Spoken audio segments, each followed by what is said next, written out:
ମାସ ଭିତରେ କାର୍ତ୍ତିକ ମାସ ସବୁଠାରୁ ଧର୍ମ ମାସ।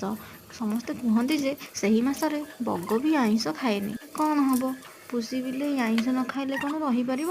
ତା ଆଖିକି ଜମା ନିଦ ହବନି ପରା। ତେଣୁ କାଲି ରବିବାର ହେବ ବୋଲି ଶନିବାର ଦିନ ରାତିରୁ ବିଲେଇ ମାଉସୀର ଆଖିରେ ନିଦ ନାହିଁ। ବଡ଼ି ଭୋରରୁ ଉଠି ମାଉସୀ ଯାଇ ପହଞ୍ଚିଲା ହାଟରେ। ହାଟରେ ଦେଖିଲା ତା ପୁରୁଣା ଶତ୍ରୁକୁ। ଭାବିଲା ଆଜି ତାକୁ ନେବି, ତାଠାରୁ ପ୍ରତିଶୋଧ ନେବି। ବିଚାରା ଗୋଡ଼ ଏତେ ବଡ଼ ହେଲେ କ'ଣ ହବ? ବିଲେଇ ମାଉସୀ ତାର ସବୁ ବଳ ଖର୍ଚ୍ଚ କରି ତା ସବୁ ଗୋଡ଼କୁ ଟକ୍ ଟକ୍ ଟକ୍ ଟକ୍ କରି ଭାଙ୍ଗିଦେଲା। ତାକୁ ଲୁଣ ହଳଦୀ ଗୋଳେଇ ପିଆଜ ରସୁଣ ପ୍ରସ୍ତୁତ କରି ତେଲରେ ଭାଜି ମସଲା କଷି ତାଠାରୁ ଭଲ ଭାବରେ ପ୍ରତିଶୋଧ ନେଲା। ତାକୁ ଖାଇ ଆନନ୍ଦରେ ପୁଣି ଶୋଇପଡ଼ିଲା। ହେଲେ ଆପଣମାନେ ଜମା ଶୋଇବେନି। ମୋ ଚ୍ୟାନେଲକୁ ସବସ୍କ୍ରାଇବ୍ କରିବେ ଆଣ୍ଡ କମେଣ୍ଟରେ ଲେଖିବେ ପୁଷି ମାଉସୀର ଶତ୍ରୁ କିଏ ଥିଲା। ଜୟ Jagannath, enjoy, love you, bye bye.